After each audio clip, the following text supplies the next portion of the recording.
자, 이번 시간에는 자, 8번째 1차 함수와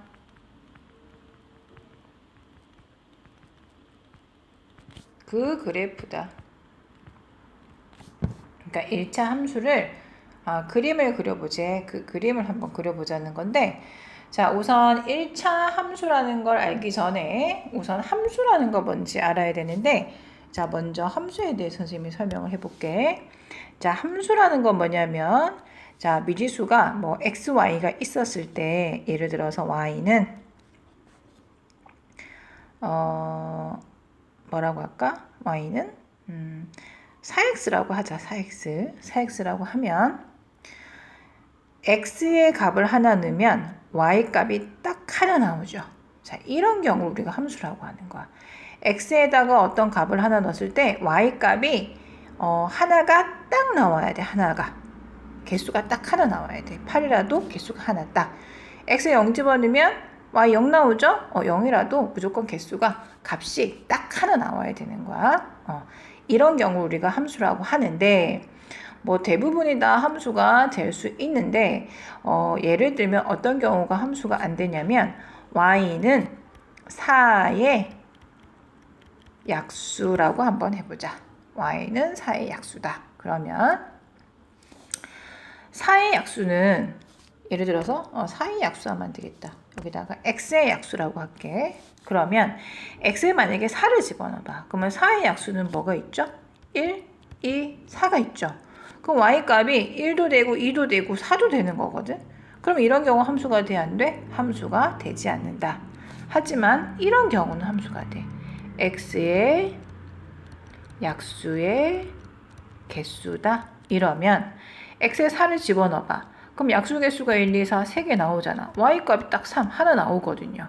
이럴 땐 함수가 되는 거야. 하지만 이런 건 함수가 되지 않아. 자, 그래서 함수는 x에다 값 하나 넣으면 y가 1억이라도 딱 개수가 딱 하나 나와야 돼. 1억이란 숫자 딱 하나가 나와야 되는 거야. 그런 게 이제 함수라는 거고요. 그러면 1차 함수는 뭐냐? 1차 함수는 아주 간략하게 얘기하면 y는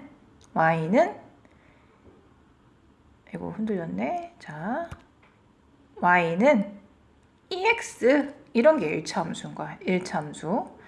자, 이런 거 우리 배웠지? 중1 때 정비례라고 배웠죠? 자, 정비례는 y는 하고 정리했을 때가 1차식이면 얘는 1차 함수가 되는 거야. 근데 얘는 정비례도 되죠. 얘는 정비례도 되면서 1차 함수 되는 거야. 그러면 정비례가 더 크냐, 1차 함수가 더 크냐라고 물어보면 정비례는 이런 경우 되고 이런 경우는 정비례가 안 되잖아. 근데 이건 1차 함수가 되거든요.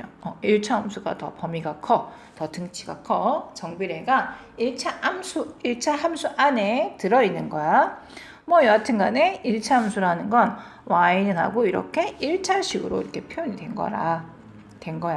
된 거고.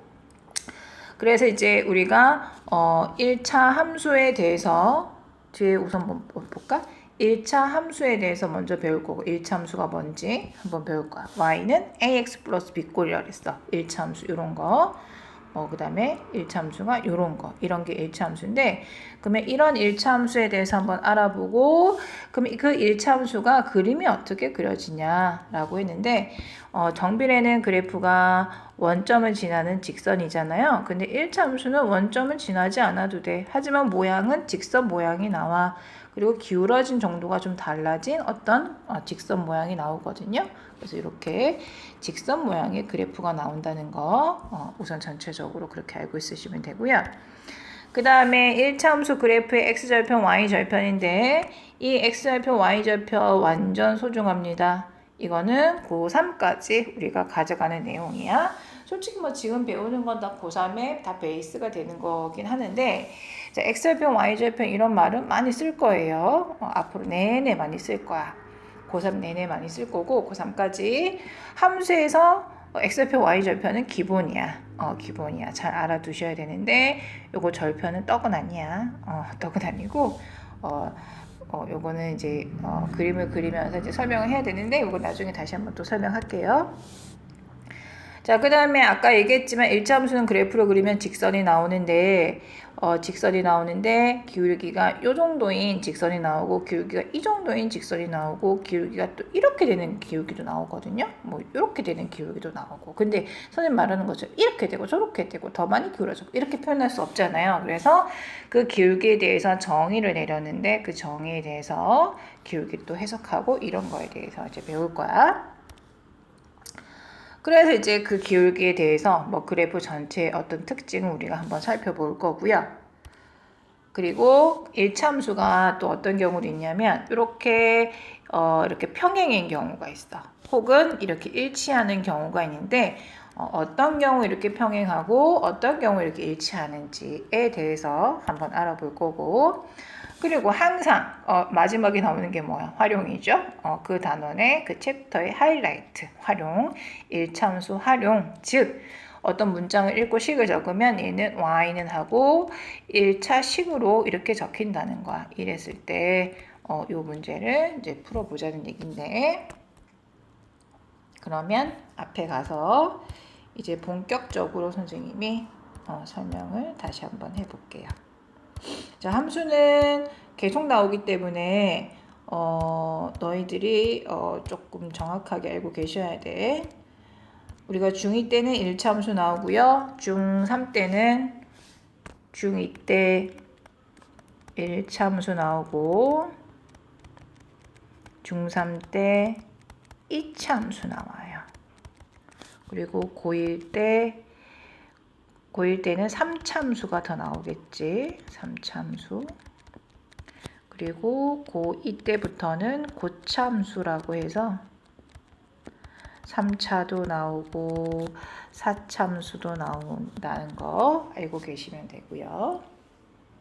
그러니까 내내 나온다고 생각하시면 돼요. 고3 때는 뭐 막 최종 이렇게 다 막 나온 거지, 맞지?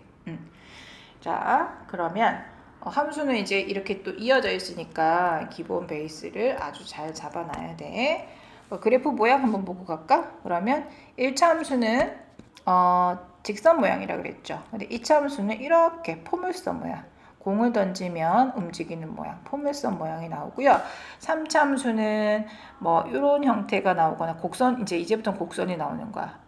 이렇게 나오거나 아니면 이런 식으로 나오거나 아니면 이거 뒤집혀서 이렇게 나오거나 뭐 이렇게 나오거나 이런 이제 그래프가 나오고, 4차 함수는 뭐 이런 형태가 나올 수도 있고요. 뭐 이런 형태가 나올 수도 있고 이런 형태가 나올 수도 있고 그 다음에 이런 형태도 나올 수가 있어. 그래서 4차 함수하고 3차 함수는 그래프 유형이 좀 많아. 2차 함수도 벌써 두 가지잖아. 전체적 개형을 보면.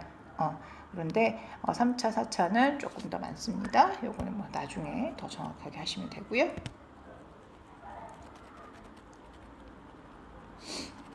물 한 잔 마시고 시작하자. 자, 그러면 자, 함수의 뜻과 함수값부터 뭐가 또 왔네. 함수의 뜻과 함수값부터 한번 봅시다.